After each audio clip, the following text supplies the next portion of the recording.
Hello students, बेटा आज हमारा टॉपिक है chapter number 2 class 11th basic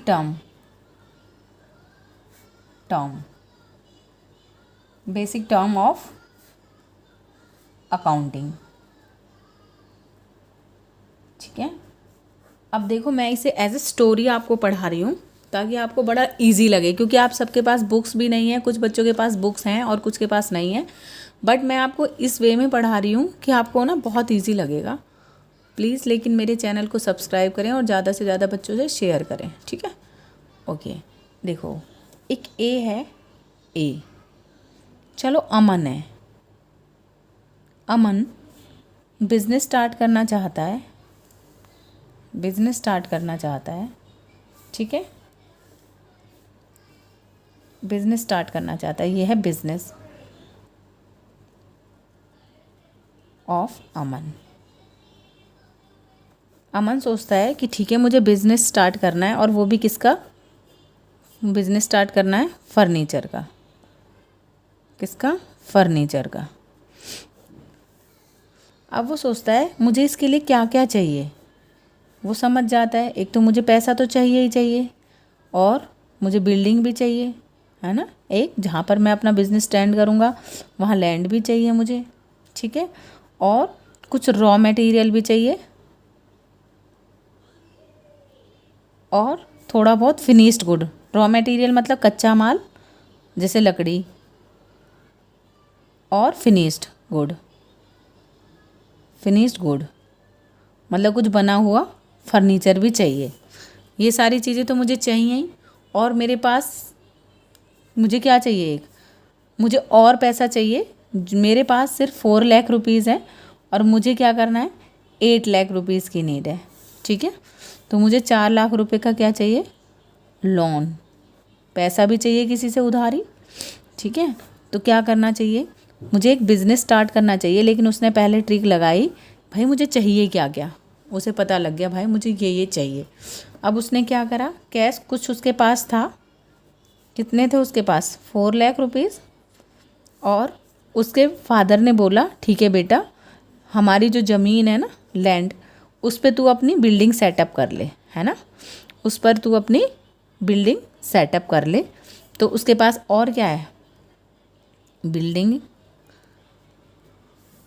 भी नहीं है अभी, तो वो बनाएगा, और एक लैंड है ना। ये सारी चीज़ें मिला के उसने क्या स्टार्ट किया? एक बिजनेस। ये उसकी खुद की है ना। तो जो उसने खुद लगा के स्टार्ट किया है वो है क्या? कैश, बिल्डिंग और land. Cash, building and land. उसके बाद उसे लगा कि ये पैसे तो कम हैं। उसने क्या किया, बैंक के पास गया, बैंक से क्या लिया? लोन लिया। बैंक से कुछ लोन लिया, क्लियर है, और थोड़ा बहुत किसी से रॉ मटेरियल, कच्चा माल जिसे कहते हैं रॉ मटेरियल, और रॉ मटेरियल लिया और फिनिश्ड गुड। तो कुछ फर्नीचर ना उसने उधार लिया अभी लोगों से, तो क्रेडिट परचेज किया। इसका मतलब क्रेडिट परचेज, लोन लिया, और क्योंकि उसके पास पैसे थोड़े कम हैं तो उसने जो ये कुछ फर्नीचर है ना, थोड़ा बहुत जैसे शॉप शुरू करने के लिए हम लेते ही हैं ना, लकड़ी का सामान, थोड़ा फिनिश्ड गुड, फिर बनाएंगे ना क्योंकि हम मटेरियल। तो उसने क्या करा, क्रेडिट परचेज किया कुछ फर्नीचर, क्लियर। उसके बाद क्या बच गया? लोन ले लिया, बिल्डिंग, कैश, रॉ मटेरियल, और रॉ मटेरियल भी उसने खरीदा है। रॉ मटेरियल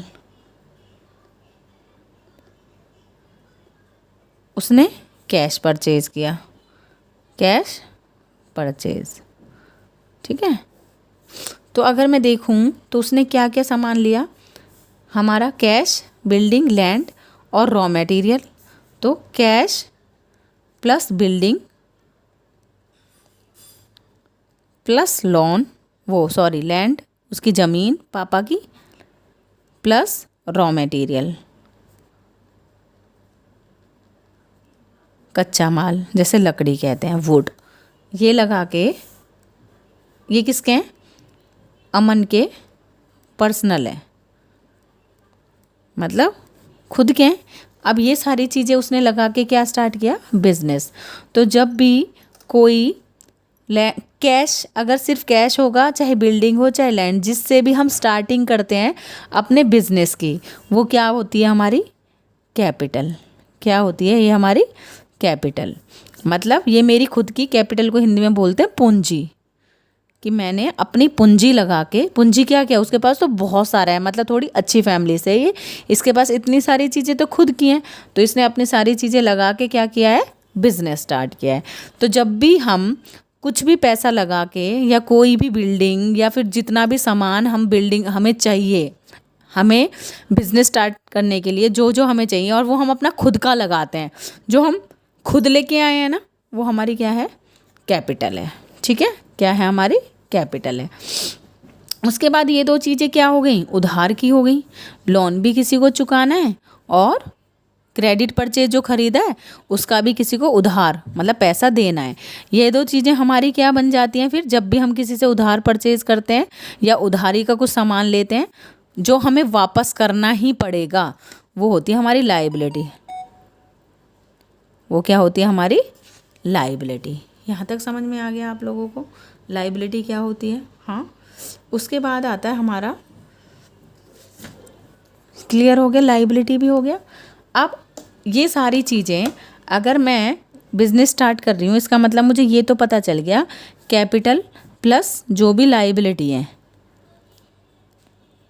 उन दोनों को मिला के मैं क्या स्टार्ट कर रही हूँ, बिजनेस। वो होगी मेरी क्या, एसेट्स, मतलब मेरी एसेट्स। क्लियर हो रहा है कि जो मेरा खुद का है, लगा के बिजनेस स्टार्ट किया है, जिस दिन मैंने स्टार्टिंग किया है तो मैं कैश लाई, बिल्डिंग लाई, लैंड लाई, तो वो मेरी कैपिटल है। मैंने लोन वगैरह लिया है, वो मेरी लाइबिलिटीज़ है, मुझे चुकानी है। ठीक है, और इन दोनों को मिला के मैं एक बिज़नेस स्टार्ट कर रही हूँ, तो टोटल सारी चीज़ें मिला के क्या बन गई, वो मेरी एसेट। अब मैं अगर कहूँ what is the meaning of asset, तो क्या होगा मीनिंग ऑफ एसेट बेटा, आप लोगों के उससे देखो, इकोनॉमिक रिसोर्सेज, एसेट होती क्या है, economic resources of business. Asset is economic resources of business. देखो कैसे, इकोनॉमिक रिसोर्सेज तो है, इन्हीं सब चीज़ों से तो मुझे पैसा मिलेगा। तो ये क्या हुआ, एसेट मेरी क्या हुई, इकोनॉमिक रिसोर्सेज ऑफ बिजनेस, कि मैंने कैपिटल लगाई, मैंने कुछ उधार लिया, दोनों से मैंने बिजनेस सेटअप कर लिया, इनसे मुझे पैसा मिलेगा, वो क्या होगी, मेरी एसेट। कैपिटल भी और लायबिलिटी भी दोनों मिला के क्या है, मेरी एसेट है। क्यों, क्योंकि इन फ्यूचर मुझे ये क्या है, इकोनॉमिक रिसोर्सेज ऑफ बिजनेस है। मतलब इकोनॉमिक का मतलब होता है कि मेरी जो आर्थिक है, रिसोर्सेज मतलब होता है, मतलब पैसे कमाने के एक रिसोर्सेज हैं ये बिजनेस के, क्या, मेरी एसेट। ठीक है, आ रही है बात समझ में। ये फॉर्मूला आपका वेरी इंपॉर्टेंट है, assets is equal to capital plus liability. इसे बिल्कुल भूलना मत, कभी भी नहीं भूलना, है ना। तो यहाँ से आपको थोड़ा सा पता लगे एसेट क्या होती हैं। दूसरा, एसेट क्या होती हैं, ये मेरी वैल्यूएबल एसेट, वैल्यूएबल, ये हो गया इकोनॉमिक रिसोर्सेज है। सेकंड है ये ना वैल्यूएबल रिसोर्सेज होती हैं। ठीक है, रिसोर्सेज ऐसा नहीं है कि कुछ भी मैंने शुरू कर दिया तो वो मेरी एसेट हो गई भाई, लेकिन वैल्यूएबल मतलब यार ये मेरी लाइबिलिटी, लैंड, बिल्डिंग वैल्यूएबल है ना, कीमती चीज़ें हैं, उन वही मेरी एसेट है। ठीक है, उसके बाद कहता है वो resources must be owned by the business, और बिजनेस में ही लगी हुई हैं, इसलिए ये मेरी एसेट है। और मैं क्या कह सकती हूँ, इन सब चीज़ों को मिला के मुझे फ्यूचर में प्रॉफिट कमाना है, इकोनॉमिक बेनिफिट। तो यहाँ पर हम कह सकते हैं assets are future economic benefit, benefits. Asset क्या है, फ्यूचर के इकोनॉमिक बेनिफिट्स हैं, विच आर बेनिफिट्स। कहते हैं द राइट्स ऑफ विच, बेटा आप नोट डाउन कर लेना, of which controlled by N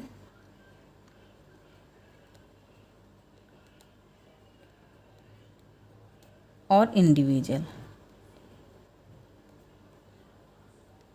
तो ये आपकी डेफिनेशन हो जाएगी, ठीक है। ये क्या होगी, एक तरह से आपकी definition. Assets are future economic benefits the right of which control by and, जो जिसको क्या राइट होता है, या तो उसे कोई ऑर्गेनाइजेशन कंट्रोल करेगी या फिर कोई इंडिविजुअल पर्सन, मतलब अब अमन है तो अमन उसे कंट्रोल करेगा सारी चीज़ों को, वही उसकी क्या है, एसेट है। तो यहाँ तक आप लोगों को क्लियर हो गया होगा आई थिंक, ठीक है।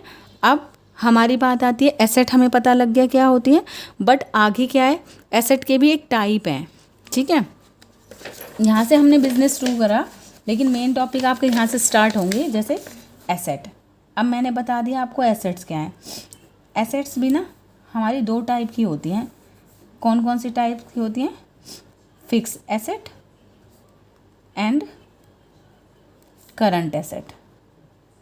करंट एसेट, फिक्स एसेट्स पता है कौन सी होती हैं, जिनको हमें सेल नहीं करना है, नॉट फॉर रीसेल, जो सेल के लिए नहीं होती, जैसे बिल्डिंग। बिल्डिंग मेरी सेल के लिए नहीं है ना। जब मैंने बिज़नेस स्टार्ट किया तो मैंने फर्नीचर का बिज़नेस स्टार्ट किया था, तो जो मेरी बिल्डिंग है वो क्या है, मेरी फिक्स एसेट है, जिसको मैं कम से कम 5 to 10 ईयर्स यूज़ करूँगी, 5 to 10 ईयर्स यूज़ करूँगी। और बिल्डिंग, लैंड को भी मैं नहीं सेल करूँगी, मैं सेल किसको करूँगी, फर्नीचर को, मैं सेल किसको करूँगी, फर्नीचर को। तो जो चीज़ें हम बिज़नेस स्टार्ट करते हैं और जिसकी हम फ्यूचर में सेल नहीं करते, मतलब कम से कम 1 ईयर तक तो हम उसकी सेल फॉर 1 ईयर, यहाँ पे लिख दो नॉट फॉर रीसेल। पहली बात तो ठीक है, पहली बात तो नॉट फॉर रीसेल होगा ये। दूसरा, 1 ईयर से पहले हम उसे कैश में चेंज नहीं करेंगे। 1 ईयर से ज़्यादा हम उसे किस में चेंज नहीं करेंगे, कैश में। इसका मतलब भी सीधा सीधा है, हमें कैश में चेंज नहीं करना, इसका मतलब हम उसे सेल नहीं करेंगे, ठीक है। तो ये हो जाती है हमारी फिक्स एसेट। करंट एसेट क्या होता है, जिसको हम 1 ईयर में ही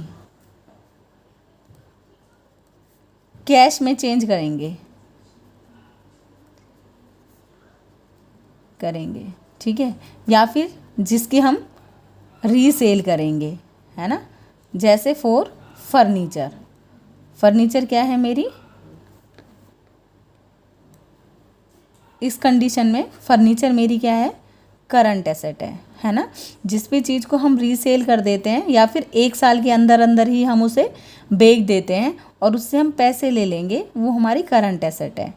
क्लियर हो रहा है आप लोगों को, यहाँ तक समझ में आ रहा है, ठीक है बेटा। तो यहाँ पर मैं थोड़ा जो इंग्लिश मीडियम वाले बच्चे हैं उनके लिए लिख देती हूँ, convert into cash with in 1 year. जो 1 ईयर में कैश में कन्वर्ट हो जाएंगी वो मेरी क्या होंगी, करंट एसेट होंगी। जैसे, और एक और, अब चलो पहले मैं बता देती हूँ डेटर और क्रेडिटर क्या होते हैं, फिर मैं बताऊँगी वो करंट एसेट और करंट लाइबिलिटी कैसे होते हैं। अच्छा, ये बात समझ में आ गई आपको, फिक्स एसेट और करंट एसेट। करंट एसेट मतलब जो कन्वर्ट हो जाएगी 1 ईयर के अंदर अंदर कैश में। इसमें स्टॉक आता है, मतलब मेन स्टॉक क्या होता है, जिसका हम बिजनेस कर रहे हैं, जो जिसका हम रीसेल करेंगे, जिसका हम सेल या परचेज कर रहे हैं। स्टॉक क्या होता है मेरा, सेल या जिसका हम परचेज दोनों कर रहे हैं। हम हर बिजनेस का अलग अलग टाइप हो सकता है, स्टॉक उसके लिए क्या है। फर्नीचर वाले बिजनेस के लिए फर्नीचर उसका स्टॉक है, जबकि अगर स्टेशनरी का कोई बिजनेस कर रहा है मान लो, है ना, तो मैं नोटबुक्स ही बेचूंगी, बुक्स नोटबुक, तो उसके लिए फर्नीचर उसकी एसेट है, फिक्स एसेट है। वो फर्नीचर को सेल या रीसेल नहीं करेगा, वो किसको सेल या रीसेल करेगा बेटा, बार बार वो बुक्स को। तो उस कंडीशन में बुक्स तो उसकी क्या आ जाएंगी, हमारी करंट एसेट, और हमारी जो फिक्स एसेट में उसका क्या आ जाएगा, फर्नीचर, क्योंकि फर्नीचर उसने बैठने के लिए, यूज़ करने के लिए, अलमीरा बनवाने के लिए यूज़ किया है। तो उस कंडीशन में जो उसका फर्नीचर होगा वो उसे रीसेल नहीं करेगा, इसलिए वो किस में आएगा, उसकी फिक्स एसेट में। तो बिजनेस के ऊपर डिपेंड करता है, ये तो रहेगी। अगर किसी का सोचो लैंड और बिल्डिंग, उसका बिल्डिंग ही परचेज करना है और बिल्डिंग ही सेल करना है उसे बार बार, तो वो क्या हो गया, वो उसकी करंट एसेट में आ जाएगी। मतलब तुम्हें ये याद रखना है कि बिजनेस किस चीज़ का है। फिक्स एसेट मतलब जिसको हम लॉन्ग टाइम तक यूज़ करेंगे और हमने बिजनेस में लगाया है, तो वो हमारी फिक्स एसेट होती हैं। लेकिन अब जिसे हम बार बार सेल परचेज रीसेल करते रहेंगे, वो मेरी करंट एसेट होती है। यहाँ तक समझ में आ गया। फिक्स एसेट मेरी दो टाइप की होती है। कौन कौन सी दो टाइप होती हैं ये, टेंजिबल और टेंजिबल एंड इनटेंजिबल। टेंजिबल मतलब जिनको मैं देख सकती हूँ, छू सकती हूँ, है ना। तो वो कौन कौन सी आ जाएंगी, पहले मैंने बता दिया फिक्स एसेट। तो ये वैसे हमने डायरेक्ट ही बता दिया लैंड और बिल्डिंग। जबकि ये वैसे नॉर्मली देखा जाए, अगर इसे मैं पार्ट्स में डिवाइड कर दूं, तो लैंड और बिल्डिंग किस में आ जाएगी, हमारी टेंजिबल, क्योंकि मैं इसे देख सकती हूँ, छू सकती हूँ, जिसकी फिजिकल एक्सिस्टेंस होती है, वो हमारी tangible fix asset. Fix assets are two types, first is tangible fix asset and intangible. ठीक है, टेंजिबल में लैंड हो गया, बिल्डिंग हो गया, कंप्यूटर हो गया। बेटा दिख ही नहीं रहा तो तुम्हें, कंप्यूटर हो गया, है ना, लैंड बिल्डिंग कंप्यूटर। इनटेंजिबल में हमारी गुडविल, किसी भी फर्म की गुडविल होती है, उसका नाम शोहरत होता है, लेकिन हम उसे देख और छू नहीं सकते। गुडविल को हम छू नहीं सकते, सिर्फ फील किया जाती है, और वो बहुत फेमस है, उसका देखो कितना नाम है, उसका स्कूल इतना चल रहा है, या फिर वो कॉलेज बड़ा फेमस है, उसे तो तुम छू नहीं सकते, है ना। और पेटेंट्स, ट्रेडमार्क्स, कॉपीराइट्स। ठीक है, सबसे इन्हें चारों को याद रख लेना कि ये मेरी इंटेंजिबल एसेट होती हैं। कौन सी, goodwill, patent, trademark, copyrights. Trademark और कॉपीराइट सेम से ही होते हैं कि मान लो कोई लिवाइस का शोरूम है ना, लिवाइस में क्या होगा, उसी को कॉपीराइट्स हैं बनाने का। जैसे होंडा का शोरूम है, तो होंडा में अगर बाइक्स बनती हैं तो उनको ही कॉपीराइट हैं, उनको ही पेटेंट्स मिले हुए हैं, उनको ही अधिकार है कि वो बनाएंगे। उसकी वो भी एक तरह से इनडायरेक्टली हमारी एसेट ही होती है, क्योंकि हमारा नाम कोई चुरा नहीं सकता, है ना। हम बड़े फेमस हैं ये सारी चीज़ें ना, चारों चीज़ें बहुत डेप्थ में नहीं आते, बट इंटेंजिबल एसेट्स हमारी चारों होती हैं, गुडविल, पेटेंट, ट्रेडमार्क, कॉपीराइट, है ना। तो ये हमारी इन्हें हम देख नहीं सकते, छू नहीं सकते, लेकिन इनकी फिजिकल एक्सिस्टेंस नहीं होती, लेकिन ये बिजनेस को प्रॉफिट अर्न करवाने में हमारी हेल्प करती हैं। कौन सी एसेट्स हैं ये, इंटेंजिबल। और टेंजिबल जिन्हें हम देख सकते हैं, छू सकते हैं, ठीक है, वो सारी हमारी टेंजिबल एसेट्स होती हैं। ठीक है, क्लियर हो गया। उसके बाद यहाँ करंट आ गया, जिसको हम 1 ईयर में कन्वर्ट कर देंगे, वो हमारी current asset.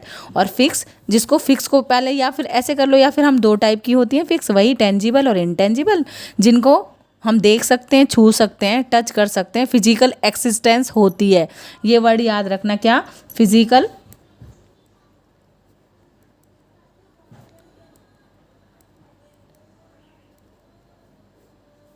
Have physical existence, जिनकी होती है वो टेंजिबल और जिनकी नहीं होती वो इंटेंजिबल। क्लियर हो गया। एसेट अब आपको शायद समझ में आ गया होगा। लेकिन उसके बाद आता है मेरा क्या, अब मैंने बिल्डिंग तो मैंने बता दिया आप लोगों को, ये सब चीज़ें मिला के मैंने क्या कर दिया, शुरू कर दिया एक बिजनेस। तो मेरी कुछ लाइबिलिटीज़ भी होंगी, है ना। मेरी लाइबिलिटीज़ क्या है, लाइबिलिटी का मतलब क्या होता है, लाइबिलिटी का मतलब होता है, मान लो बिजनेस है, ये हो गया हमारा बिजनेस, और इन्होंने बैंक से लोन ले लिया। क्या ले लिया, लोन, है ना, बैंक से लोन ले लिया। एक तो ये कर सकता है बिजनेस, और मैंने आपको बताया था बिजनेस ने एक क्रेडिट परचेज किया था। एक बंदा है, मान लो X&Y furniture house, X and Y furniture house से क्या लिया, क्रेडिट परचेज किया था फर्नीचर। क्रेडिट परचेज इसने उधार लिया था, ठीक है। तो इस कंडीशन में दोनों ही इसकी लाइबिलिटी हैं। लाइबिलिटी का मतलब होता है कि भाई मेरी जिम्मेदारी है, मुझे इनसे मैंने पैसा लिया है, वापस देना है, इनको मुझे पैसा वापस देना है। तो मेरी क्या है, वो लाइबिलिटी है। मेरी जिम्मेदारी बनती है कि मैं उनसे जिनसे मैंने पैसा लिया है उन या फिर मैंने उधार लिया है उन्हें पैसे चुका दूँ, है ना। तो बैंक लेकिन क्या करता है, हमें लोन देता है, तो ये भी मेरी लाइबिलिटी है, इसको मुझे पैसे वापस देने पड़ेंगे। और क्योंकि मैंने जेड से उधार सामान खरीदा है, एक्स एंड वाई फर्नीचर से, सॉरी जेड ने उधार खरीदा है ना, क्रेडिट क्या किया था, परचेज़ किया था। जब भी मैं क्रेडिट परचेज़ करूँगी इसका मतलब ये भी मेरी एक लाइबिलिटी है, मुझे इसको पैसा देना है, ठीक है। अच्छा, एक और बात, जब भी हम किसी से क्रेडिट परचेज़ करते हैं ना, क्रेडिट परचेज़, तो इनको एक नाम दे देते हैं, एक्स एंड वाई जेड के क्रेडिटर हैं। क्या हैं, क्रेडिटर हैं। क्लियर हो रही है बात, समझ में आ रही है। अब इस कंडीशन में ये जेड है, जेड ने स्टार्ट किया था अपना बिजनेस, और जेड ने एक्स और वाई से क्या ले लिया, उधार फर्नीचर खरीद लिया, और कहा भाई मैं 4 मंथ में आपके पैसे दे दूंगा, ठीक है। तो 4 मंथ तक एक्स एंड वाई जेड के क्या हैं, क्रेडिटर हैं। क्लियर है ये दोनों लाइबिलिटी, लेकिन एक्स और वाई पर्सन हो गए, कौन है ये, क्रेडिटर हैं। आ रही है बात समझ में। अब लाइबिलिटी भी 2 टाइप्स की होती है हमारी, कौन सी, एक हमारी होती है सबसे पहले लॉन्ग टर्म, जिसे नॉन करंट लाइबिलिटी बोलते हैं, जैसे ये था ना fixed and current. Same liability भी 2 टाइप की होती है, एक तो करंट लाइबिलिटी जो 1 ईयर से कम के अंदर मतलब 4 मंथ में इसके पैसे देने थे ना बेटा हम, तो ये तो हो गई हमारी करंट लाइबिलिटी। और इसने कहा है 5 ईयर्स के अंदर मेरे पैसे दे देना। तो जो 1 ईयर से ज़्यादा टाइम मिलता है जब हमें, ठीक है, तो वो आएगी हमारी कौन सी, नॉन करंट लाइबिलिटी। लेकिन जिनको हमें 1 ईयर के अंदर पैसे देने हैं वो हमारी क्या है, करंट लाइबिलिटी। समझ में आ गया, हैं दोनों लाइबिलिटी दोनों हैं। बैंक वालों ने कहा आप मुझे 5 साल के अंदर पैसा दे देना, मतलब 1 साल के बाद, मोर देन 1 ईयर के बाद हमें इनकी पेमेंट करनी है। तो ये हमारी है कौन सी, नॉन करंट। करंट का मतलब है जल्दी देने वाली, नॉन करंट लाइबिलिटी हो गई। इसका मतलब इनको हमें 4 मंथ के अंदर ही पैसा देना है, तो ये मेरी क्या हो गई, करंट लाइबिलिटी। यहाँ तक नॉन करंट और करंट तो पता लग गया होगा। तो ये कौन सी है हमारी, नॉन करंट लाइबिलिटी, और ये क्या है मेरी, करंट लाइबिलिटी। और अगर मैं कहूँ एक्स वाई क्या है, मेरे क्रेडिटर है। एक्स वाई क्या है, मेरे क्रेडिटर। जिनसे मैंने उधार खरीदा होता है वो मेरे क्या होते हैं, क्रेडिटर। जिनको बिजनेस को पैसा देना है, बिजनेस ने एक्स वाई को पैसा देना है, तो वो क्या हो गए, इसके क्रेडिटर। आ गई बात समझ में आप लोगों को। अब मैं लाइबिलिटी की डेफिनेशन दे सकती हूँ। लाइबिलिटी क्या है, amount owed by the business, ठीक है। बिजनेस ने जिससे उधार ले रखा है, बिजनेस ने जिसको पैसा देना है, वो मेरी क्या है, लाइबिलिटी। आ गई समझ में बात, ठीक है। तो यहाँ से मुझे 2 चीज़ें पता लगी। एक तो लाइबिलिटी क्या होती है कि हमने किसी से पैसा ले रखा है और उसका पैसा वापस करना है। दूसरी मेरी क्या कंडीशन है कि ये 2 टाइप की होती है, एक करंट, दूसरा नॉन करंट। जब मुझे 1 साल के अंदर पैसा देना है तो वो मेरी करंट लाइबिलिटी, जब मुझे 1 साल के बाद पैसा देना है तो वो मेरी नॉन करंट लाइबिलिटी, ठीक है। अच्छा, अब हमें एसेट आ गई, लाइबिलिटीज़ आ गई, मेन चीज़ें आ गई। और कैपिटल हमें पता लग गया कि जब भी हम स्टार्टेड बिजनेस, जिस जिस चीज़ से हम बिजनेस स्टार्ट करते हैं वो हमारी कैपिटल होती है ना।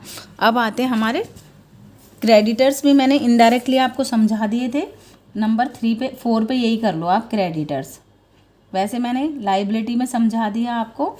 मान लो ये बिजनेस है, किसका बिजनेस था? हमने क्या नेम लिया था? अमन। अमन का बिजनेस है। अमन ने एक्स एंड वाई फर्नीचर से, X and Y furniture house से क्या किया है? क्रेडिट परचेज किया है। क्या किया है? क्रेडिट परचेज, उधार माल खरीदा है। तो और कितने मंथ के अंदर पेमेंट करनी है? 4 मंथ के अंदर पेमेंट करनी है। तो हमारे ये क्या हो जाएंगे? क्रेडिटर। मतलब 4 मंथ तक एक्स एंड वाई अमन के क्रेडिटर्स रहेंगे। जब वो पेमेंट कर देगा तो वो हमारे क्रेडिटर नहीं रहेंगे। क्रेडिटर मतलब जिनसे बिजनेस ने उधार ले रखा है। मतलब अमन ने एक्स वाई से उधार ले रखा है तो एक्स वाई क्या होंगे? क्रेडिटर्स। आ गई बात समझ में? जिनको हिंदी में बोलते हैं क्रेडिटर्स को क्या बोलते हैं? लेनदार। लेनदार मतलब लेने वाले क्रेडिटर। अमन ने एक्स वाई से उधार फर्नीचर खरीदा है तो एक्स वाई अमन के क्रेडिटर्स हैं। आगे बात समझ में? जब तक वो पैसे नहीं दे देता तब तक एक्स वाई अमन के क्रेडिटर्स हैं। क्लियर? उसके बाद है डेटर। ये डेप्टर नहीं आता, डेटर होता है, डेटर्स। नंबर 5 पे हम पढ़ेंगे डेटर्स। डेटर्स कौन होते हैं? मान लो अमन का बिजनेस था। अमन ने राधिका को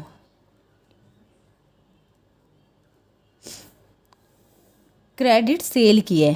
क्या किए? Credit sale. ठीक है, उधार माल बेचा है। तो राधिका जब तक पैसे नहीं देती तब तक अमन की क्या है? डेटर है। डेटर मतलब देनदार। देनदार मतलब देने वाला। आ रही है बात समझ में? देने वाला। राधिका ने 1000 रुपये के क्या खरीदा? फर्नीचर का बिजनेस था, चेयर खरीदी। किससे? अमन फर्नीचर हाउस से। राधिका ने उधार चेयर खरीदी अमन फर्नीचर हाउस से। तो जब तक राधिका पैसे नहीं दे देती तब तक अमन की क्या है? वो डेटर है। डेटर मतलब पैसा देने वाली, पैसा देगी। क्रेडिटर मतलब लेने वाले, और राधिका मतलब डेटर है तो पैसे देगी। यहाँ तक समझ में आ गया आप लोगों को? डेटर और क्रेडिटर्स क्या होते हैं बिजनेस के। इसीलिए जो क्रेडिटर है ना, लेनदार है ना, पैसा लेंगे तो ये मेरी लाइबिलिटी होती है,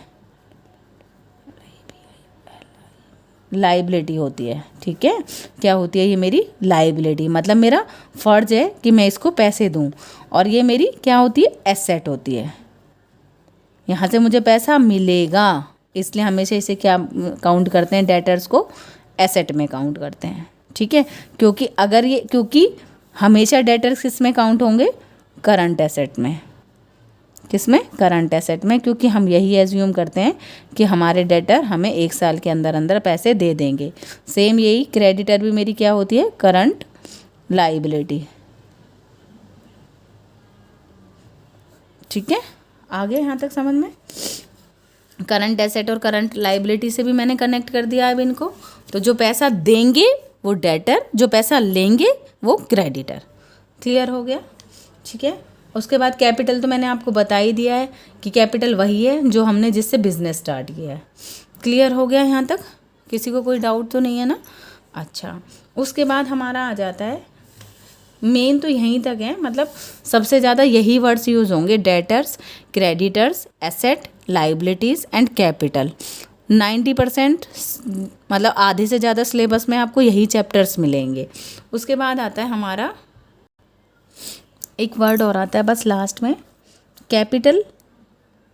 मैंने बताया था आपको कैपिटल वो है, मान लो अमन ने बिजनेस स्टार्ट किया था ना, कैश बिल्डिंग, बिल्डिंग और लैंड लगा के इसने बिज़नेस स्टार्ट किया था। तो मतलब ये बिज़नेस को दिए थे ये सारी चीज़ें, है ना, बिज़नेस को अपनी चीज़ें यूज़ करने के लिए दी थी। चाहे उसका ही बिज़नेस है, लेकिन बिज़नेस को हमेशा अमन अपने आप से अलग रखेगा, क्योंकि ये आगे पढ़ोगे आप नेक्स्ट चैप्टर में कि कैपिटल मतलब अमन और उसका बिज़नेस दोनों अलग अलग आइडेंटिटी होती हैं। ये आगे ना एक प्रिंसिपल में आएगा, ठीक है। तो अमन ने एक तरह से बिजनेस को दिया है क्या, अपनी ये 3 चीज़ें यूज़ करने के लिए, तो वो क्या हो गई, कैपिटल। लेकिन अगर अमन बिजनेस में से, ये है इसका बिजनेस, इसमें से 10,000 रुपीज़ अपने पर्सनल यूज़ के लिए निकाल लेता है, पर्सनल यूज़ के लिए विड्रॉ कर लेता है, अमन विड्रॉ कर लेता है, तो वो क्या कहलाएगी बेटा, उसकी ड्राइंग्स। क्या कहलाएगी, उसकी ड्राइंग। अगर अमन अपने पर्सनल यूज़ के लिए बिजनेस में से पैसे निकाल लेता है तो वो क्या होगा, उसकी ड्राइंग्स होती हैं, ठीक है। क्या होती हैं, उसकी ड्राइंग्स। फॉर एग्ज़ाम्पल, तो यहाँ पर एक मेन हेडिंग डाल दो, ड्राइंग्स, ठीक है। पहले हेडिंग डाल दो ड्राइंग्स। जैसे मान लो अमन ने कितनी 4 लाख रुपीज़ लगाए थे, कितने कैश के, और बिल्डिंग थी और लैंड थी। उनमें से वो उन 4 लाख में से वो 10,000 अपने पर्सनल यूज़ के लिए निकाल लेता है। किसके लिए, पर्सनल यूज़ के लिए। तो ये क्या हो जाएगी, उसकी ड्राइंग। तो अगर मैं यहाँ पर ड्राइंग की डेफिनेशन आपको दूँ तो कहता है एनी कैश, वो अभी तो कैश ही निकाल रहा है, अगर वो क्या कर सकता है, कैश भी या फिर गुड्स भी, कोई सामान भी, ऐसा भी हो सकता है वो फर्नीचर ही ले लेता। Goods withdrawn by owner, by owner is called drawing, is called drawing. आ रही है बात समझ में। और ड्राइंग की वजह से कैपिटल, अब हमारी कैपिटल कितनी रह गई, पहले 4 थी, अब रह गई 3,90,000 की। ड्राइंग क्या करेगी, drawing always reduce capital. Drawing की वजह से अगर गुड्स भी लेता तो भी हमारी कैपिटल कम हो जाती, कैश ले लिया तो भी, मतलब वो गुड्स भी ले सकता है, वो कैश भी, जो मैंने बिजनेस में लगाया उनमें से अगर कोई भी चीज़ वो अपने पर्सनल यूज़ के लिए लेता है, वो क्या हो जाती है, उसकी ड्राइंग्स। अब वो वाली ड्राइंग नहीं होगी, अब विड्रॉ कर लेना, या ड्राइंग, विड्रॉ से समझ जाना ड्राइंग होती है। विड्रॉ मतलब निकाल लेना। सेम, अगर कोई भी ऑनर अपने पर्सनल यूज़ के लिए बिजनेस में से पैसा निकाल लेता है तो वो उसकी हो जाती है ड्राइंग। बिजनेस में लगाना कैपिटल, बिजनेस से निकाल लेना ड्राइंग, ठीक है। मुझे लगता है क्लियर हो गया होगा। मैंने आपको 5 से 6 टर्म्स समझा दिए हैं आप लोगों को। मेन टर्म्स यही होती हैं, लेकिन धीरे धीरे हम 5-6 टर्म्स और कर लेंगे। उसके बाद हम नेक्स्ट टॉपिक करेंगे अकाउंटिंग इक्वेशन, ठीक है। बहुत इंपॉर्टेंट टॉपिक है, 6 मार्क्स का एक क्वेश्चन आता है और एक 3 में भी आ जाता है, तो 9 to 10 मार्क्स आपको दिलाएगा चैप्टर नंबर 6। लेकिन अभी मेन यही, उसमें बार बार यही सब चीज़ें यूज़ होंगे, डेटर, क्रेडिटर और मेरी लाइबिलिटी, फर्नीचर मतलब मेरा एसेट, कैश, यही यूज़ होंगे। उसके लिए लेवल का मैंने बहुत अच्छा आपको पहुंचा दिया है। तो मेन आप एक बार, किसी को कोई भी डाउट हो बेटा तो वो पूछ लेना, लेकिन मेरा ज़्यादा से ज़्यादा चैनल लोगों से शेयर करना, ताकि मुझे भी आगे तुम्हें पढ़ाने में मज़ा आए, ठीक है। Thank you so much. और बस मोटिवेट करते रहो और एक दूसरे को भी आगे पास करते रहो, शेयर करते रहो। तो यहाँ तक हमने क्या किया था कि अमन बिजनेस स्टार्ट करता है, उसमें कैपिटल, जितना सारा सामान वो खुद लगा रहा है वो उसकी कैपिटल है, और कैपिटल और जो उधार लेके दोनों को मिक्स कर दें तो वो मेरी एसेट बन जाती है, ठीक है। एसेट वही है जिसका मुझे बेनिफिट होगा, जिसकी वजह से मेरे को पैसा मिलेगा, मतलब मेरी कमाई का ज़रिया कह सकते हैं, फ्यूचर में मेरे पैसे कमाने का ज़रिया है एसेट, ठीक है। उसके बाद क्रेडिटर, क्रेडिटर वही हैं जिनसे हमने उधार खरीद रखा है, जिनसे हमने ले रखा है, जिनको हम पैसा देंगे, वो मेरी क्रेडिटर हैं। और जो उनसे हम पैसा लेंगे वो मेरे डेटर हैं। इसलिए ये मेरी एसेट है क्योंकि इनसे पैसा आएगा, इसीलिए मेरी लाइबिलिटी है क्योंकि ये मेरी जिम्मेदारी है, मैं इनको पैसा दूँ। ठीक है, कैपिटल बता दिया। ड्राइंग कैपिटल में से विड्रॉ कर लेना, जो मैंने पैसा बिजनेस में लगाया था उसमें से ही थोड़ा सा पैसा निकाल लेना, वो भी किसके लिए, बिजनेस के लिए नहीं आएगा, किसके लिए, पर्सनल यूज़ के लिए। जब भी पर्सनल यूज़ कह देना वहाँ वर्ड समझ जाना ड्राइंग करिए। ठीक है, थैंक यू सो मच। करो अब अपना शेयर करो बेटा ज़्यादा से ज़्यादा। ठीक है, ओके।